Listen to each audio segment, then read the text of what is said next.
Should I pursue an PhD degree?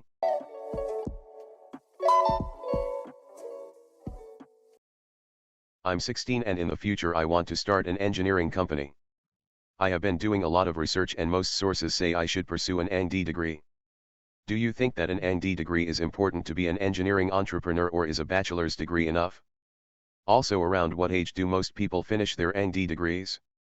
Sorry if I don't sound very technical, I don't know very much about engineering and engineering degrees at the moment. So I say that there is a path to getting an MD or PhD in engineering to starting a company, and that path is right. You do a bunch of research, and you have this specialized thing that you develop in your research, and then you sell that thing, or you consult over that thing or that service that you provide that you researched with. You get that knowledge. I'd say that you don't need that though to be an engineering entrepreneur. I think that most of the people that I talk to that find themselves into engineering entrepreneurship is that they they start working for a company and doing a thing, and then they get really good at that particular thing and realize that there's a market for companies paying for people to just do that service, that thing, and then they branch off and then they start their own consultancy and they do that.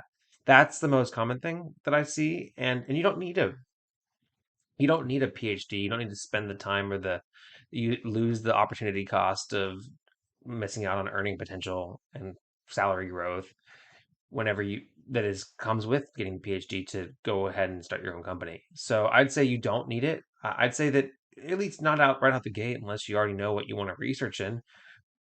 But if your simple goal is just to start your own company, which is a phenomenal goal, and it's great that you're already thinking about whether or not it's a worthy investment for you. So I know that you're going to do great. I'd say that as a starting goal, no, it doesn't make as much sense, but you never know, right? You start working and then you find you go to school, right, for undergrad, and then you're really interested in something. Well, then you do the research in the industry around that thing, and you see that there's a space for you to have your career. There's a space for you to to carve yourself a niche within there. Then then it maybe you get your PhD, but I don't think you need to just have that be your plan out from out the gate. But for some people it is. And just like this person says, your goals may change midway through. You may no longer want to start that company, or may no longer find the passion for. You may realize you don't have a passion for a niche thing that's worth starting a company over. But go ahead, get your bachelor's, and as you're going through your bachelor's, I think this answer will become more clear to you.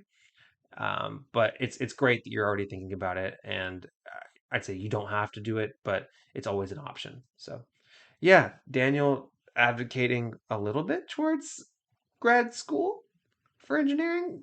Interesting for the people that are listening to the podcast and have heard my previous answers. But hey, this kid's 16. They're still in high school. They're just kind of ideating and thinking about what they want to do with their career. And I'd say it's good to at least keep it on the radar. I have a lot of people that I'd say 50% of my graduating class went to grad school after undergrad from engineering, and a lot of them have really good stories to tell for it. So Because I ain't chasing payments, still playing in the basement while I'm working on arrangements. They heard the kid in 50 countries, thank God that's amazing. But I'd rather thank Spotify, they put me on the station.